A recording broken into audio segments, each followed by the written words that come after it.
Hello, and welcome to the Ball and All podcast. I must say, Happy New Year to you. I pray that it's a blessed year for you all. And welcome to the Ball and All podcast. This is your NBA podcast, basketball podcast. We cover the NBA, WNBA, and anything that's happening in the basketball world. My name is Mpo Mutlani, and you can follow me on Twitter at Paul Mareki, as well as on Instagram, and you can also subscribe to my YouTube channel. Let's help it grow and let's see how far it goes. This is the second episode of the Ball and All podcast in this 2020-2021 NBA season. It started on the 22nd of December. We were 2.5 weeks in, and it's starting to shape up very nicely. Teams have played about 9 games, so you can get a little bit of an early sample size of what's going on in the league, and that's what I'm going to be talking about today. We're going to be talking about my early season takeaways. That's what the show is about. I'm going to give you 5 takeaways that I've seen throughout the league, and for the first 2.5 weeks, and I'm just going to chat about them. Let me know what you think in the comment section. Also on Twitter and also on Instagram, wherever you are engaging with this through the podcast on Anchor or on YouTube or through Twitter and Instagram. First thing I wanted to talk about in this early season is the impact of COVID and injuries. I think the NBA have done an incredible job to do non-bubble basketball. We've seen how great they did with the bubble, making sure that none of the players got COVID, and it worked extremely and well. It was obviously mentally fatiguing for the players who ended the season at the back end of the Heat and the Lakers, because you sat there for about 3.5 months in the bubble trying to finish the season. And now it's a little bit different because everyone's traveling, everyone's getting that home ground advantage, but obviously it's not much because there are not a lot of fans. Some places do have fans, so you can still hear the cheer of the crowd in some of the games. But the big thing was obviously everyone was expecting maybe that a lot more games would be postponed because of the virus. The virus is peaking around the world right now with the different variants. But the NBA has done well this week. They only had 4 COVID cases. They had 1 game postponed. It was the Oklahoma City Houston game, where a rookie got COVID, and I think DeMarcus Cousins, John Wall, I think PJ Tucker were close contacts, so they didn't play, and James Harden carried the team and against Portland in the next few days, and they won with a truncated roster.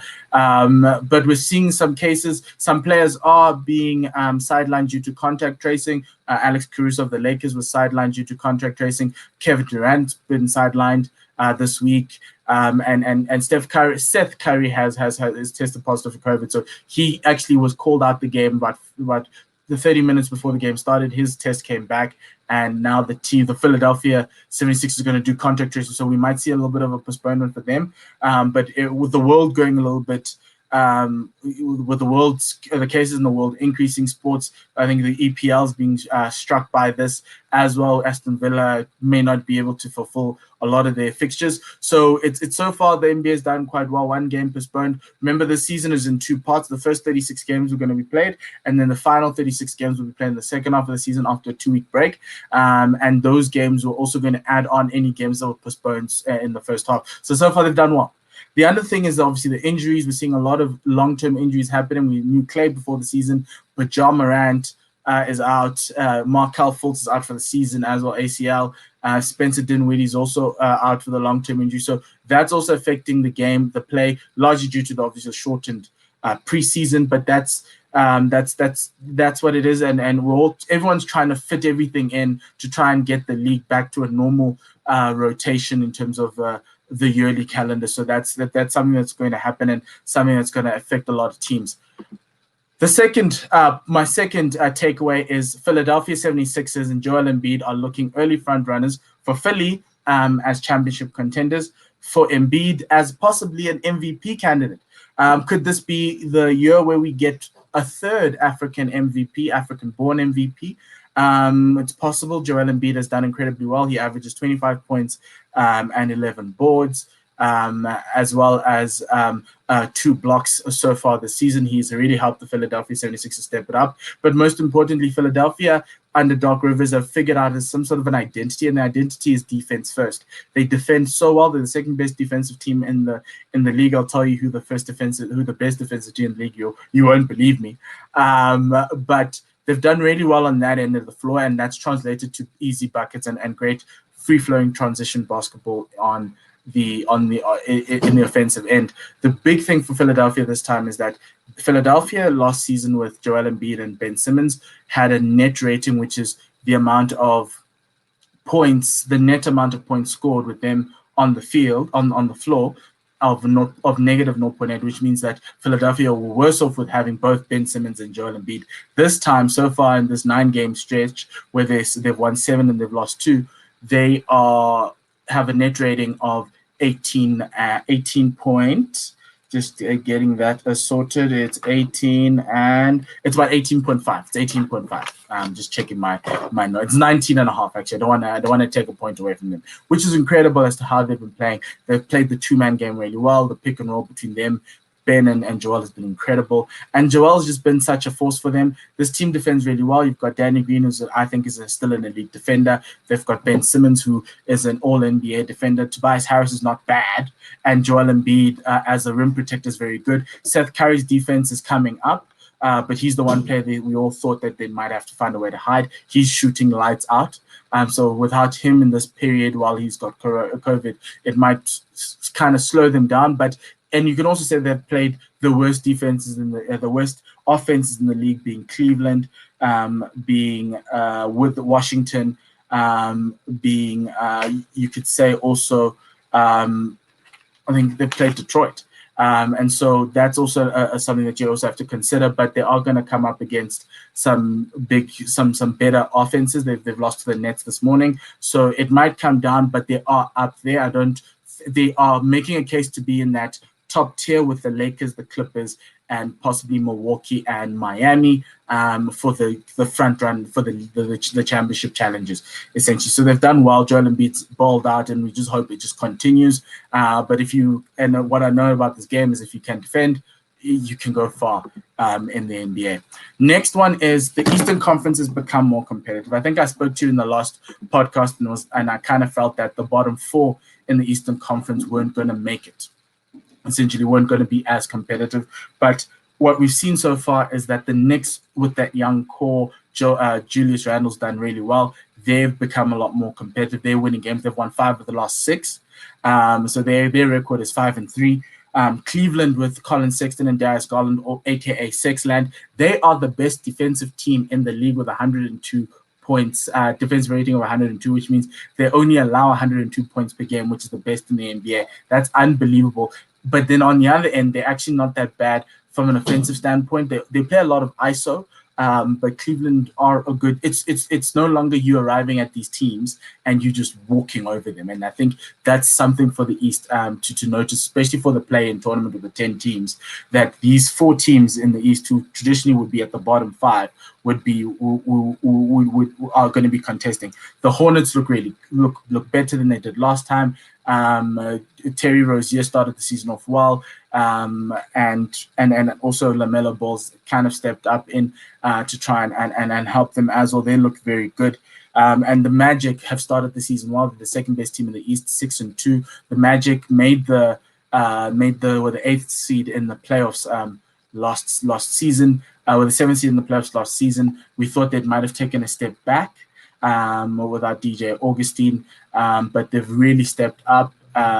And they look much better. Markelle Fultz has really taken a massive step in his development, which is part of the reasons why this team is there, and why they let go of DJ Augustine and just only have Evan Fournier and Markelle. But obviously now without Markelle Fultz, it's going to be very interesting. But they're quite competitive.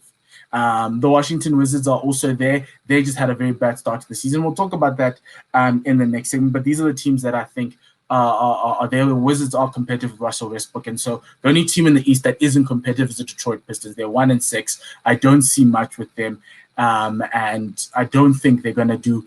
I think they're just probably going to take the wooden spoon and hope to get the ping pong ball that gives them the first pick in the draft. My 4th takeaway is that the teams that should be worried. A couple of teams I've got 4 teams that should be worried. Firstly, the Toronto Raptors. They started the season 1-6. Yes, they're not in Canada, they're in Tampa Bay, so that's another effect. but they look very bad. The one thing about Nick Nurse teams and Toronto Raptors teams throughout the past decade, when they've always just lost to LeBron, is that defensively they've always been good. They've been offensively, they've been middle of the road, but defensively they've always been good. This time they are 17th in defense, which is something that Nick Nurse needs to fix. And also, so something needs to change, and because they're losing games they should be winning, and it's not looking good for the Raptors right now. They are going to have to play a lot of catch up in order to be in the playoff and probably get a nice seed. It's still tough because they're in a different city and they're teething problems, and we didn't expect these teething problems to perpetuate for this period in the league. The next team are the Washington Wizards. They are 2-6. They've won 2 games and they've lost 6 matches, 6 games. That is a problem because the Wizards, if starting into the season, also making the trade for Russell Westbrook, you would have expected the Wizards would have expected to make themselves to be a playoff team, not necessarily a play in, a playoff team. So probably 6, 7, but they don't have it in them. And there are 4 games behind, for instance, the Magic, who are their rivals, who are the team they should be looking at mirroring in terms of the way the number of wins and losses in the season. They're so far behind them. They also think about 2.5 games behind the number 8 spot. Yes, that can change. It's still early doors, but what we're seeing from the Magic is defensively they're not that great. Offensively, they really are trying, but outside of the starting 5. There isn't much that you can. There's this guy Thomas Bryant is really good as a center, but he's still in his infancy phase, and it's literally Russ and Bradley Beal with children, with kids. Danny Avdia started off well. It needs a little bit of time, and so that's a worry for me for them. And their defense is bad. They're second last in defense, and they need to find a way to sort that out. And Russell needs to stop taking threes. Like, Russ, come on, like, really, just stop taking threes now. We're tired. The other team that should be worried, the Western Conference finalists, Denver.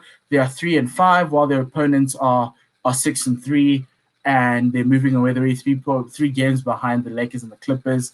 They are in the bottom half of the West. They're really struggling. They're losing games they should be winning.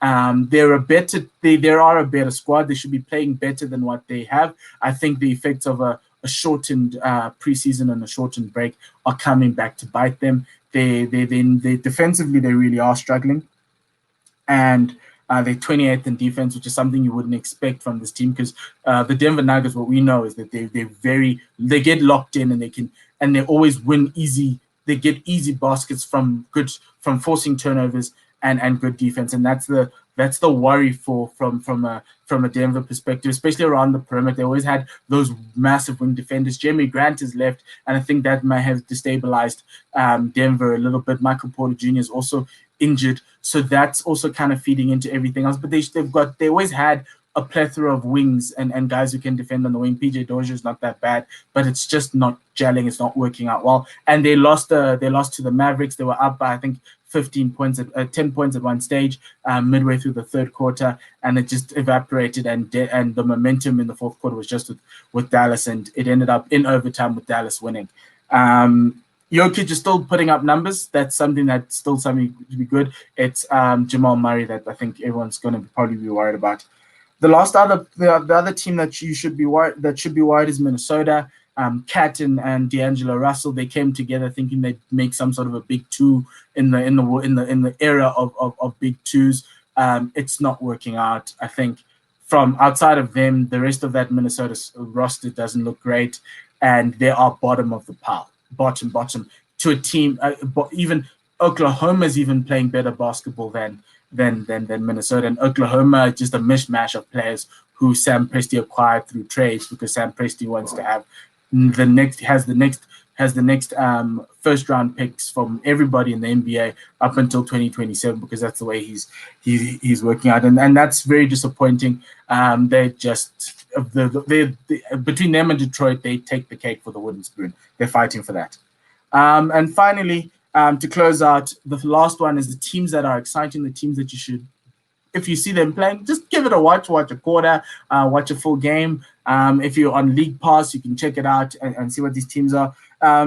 obviously you get the top tier guys, the Milwaukee's, the Lakers, the Clippers, the Miami's, the Boston's, and 76ers are good watches. But here are teams that I'm excited about, and I think maybe you should look into. The Knicks. I think I spoke about the Knicks earlier on. I think they're a young squad. Julius Randle is having career numbers. He's putting up numbers of 23 and 12, 23 points, 12 rebounds. That is an all-star candidate in the East. Those are numbers. Those are all-star numbers in the East. Mitchell Robinson's defending really well. Tom Thibodeau has taken his team. He's turned them into a defensive juggernaut. They're eighth in defense in the league so far, which is good for a Knicks team. The last time a Knicks team played this well and had a run of five wins in 6 games, or a start like this, was in 2012. I think that was the last time they made the playoffs. So it's really exciting, and it's really sad that obviously the New York fan base can't be in the Madison, at the Garden, at the Mecca, to support the team. But this if you're a Knicks fan, I'd be very excited by this team. They're playing great football, great basketball. Obi Toppin's doing really well. RJ Barrett is stepping up.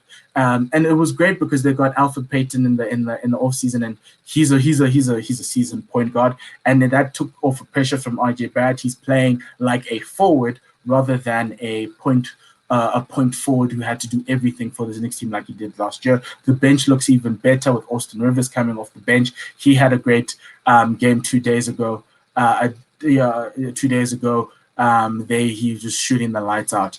And that's the type of team they are. They're feisty. They're young. That's the team the Chicago Bulls were telling us at the beginning of the season we should be excited for. I'm more excited about the Knicks than I am about the Bulls, which says a lot. The Atlanta Hawks are very good. They're a really good watch. Largely, Atlanta Hawks, the one thing you need to know, they don't play defense. They don't do it. They don't want to do it. But what they do is they can shoot the lights out. Trae Young's sensational. And largely, he's the watch. But the fact you've got Bogdanovic, you've got Gallinari, you've got Clint Capella, you have a very nice team in Rajon Rondo coming off the bench, and John Collins as well in that starting five. They're a really nice offensive team. Defensively, they've got a lot of work to do throughout the season. The Phoenix Suns, number one in the West. Chris Paul's setting them up. They play very slowly now, but they're a great three-point shooting team. Cameron Payne, Cameron Johnson, really shooting well from three. Jay Crowder's probably one of the best three-point shooters this season. The Suns are there. The question, obviously, once they come up against Denver, LA, and possibly even Dallas, how they'll work, how they'll play, how they'll work it out. But so far, they've had a red hot start to the season, one of the best records in the season. The other two teams that I'd say you should watch are the Indiana Pacers. Sabonis, Brogdon, and Victor Oladipo are some sort of a big three in Indiana, and they're playing incredibly well. Victor's picked up from his pre-injury self, not Bubble Victor. Bubble Victor wasn't great. He's done incredibly well. He's scoring 20 points per game right now. Sabonis has stepped up. He's now scoring 23 points per game when he used to score 18 points per game last season. He's now also putting his name up as the second center in that all-star ballot. I think Joel's probably going to get the first one. Sabonis is probably going to get the second one. And then Malcolm Brogdon, he's just brings it all together as that guard, that backcourt combo of Brogdon and Oladipo is probably one of the best that you could ever get in the East. The only one that I thought could possibly be better is the Nets one that had Dinwiddie and Kyrie Irving, but Dinwiddie's out now. So really exciting team to watch. I think the Pacers are really good. They defend really well. They held James Harden and the Houston Rockets to 15. Well, James Harden to 15 points against the Houston Rockets 2 nights ago. So they're very good. And then the last one is Cleveland, best defensive team in the league, which is fascinating, but Andre Drummond is still a great defensive player, and he's helped them. DeAndre Dotson is helping defensively. Larry Nance is helping defensively, and also Isaac Okoro, who you should watch, is a rookie. He's helped them defensively. Offensively, that's the difference. They call it Sexland. It's Sexton, Colin Sexton, Darius Garland. Sexton averaging 25 points this season. Darius Garland averaging 17 points this season. They're lighting up the East. And they're not a top tier team. They're Cleveland are a play-in team. That's who they are. They need to work better on their offense, moving the ball. They pass the ball the fewest, I think, in the league. And so what they need to do is if you work on that offensive side better, but from an ISO ball excitement factor, Cleveland have something to be excited about with these two and what this team is building. I think they're a season away from becoming a stable in the playoff, like a mid playoff seed, like a 4 or 5 seed. I think that's their thing next year once obviously these rookies get a little bit more. But it's very exciting. And they're defending at well, which is keeping them in a lot of games against better teams, and that's something that for basketball purists like myself, that's really good because I love defense. So I'll always talk about defense, which is why I keep on leading with defense. If you defend well, you're a team that I'm going to watch because that's what excites me. It leads to a really good transition game and really good offense. But that's it. Those are my 5 key takeaways for the season. Please do like, subscribe, and follow the YouTube page. And also, if you're listening on audio, thank you for the support on Anchor. Please share it widely. Please also subscribe and follow. Thank you very much for watching and listening to the Ball and All podcast. Oh yes, just one final thing. I'm also writing articles for the Post Up Zone. I've written 2 articles already, so if you go check it out at postupzone.com, you'll check it out and see how that. Or read what I wrote. I wrote an article about the Warriors, how they could become a playoff team this season, even with everything that's going on. And I also wrote about my 5 the first week, the standout players in the first week of the NBA. So please do check it out and let me know. But from myself, Mpho Mutlani, and the Ball and All podcast, till next week, lesale kakagis.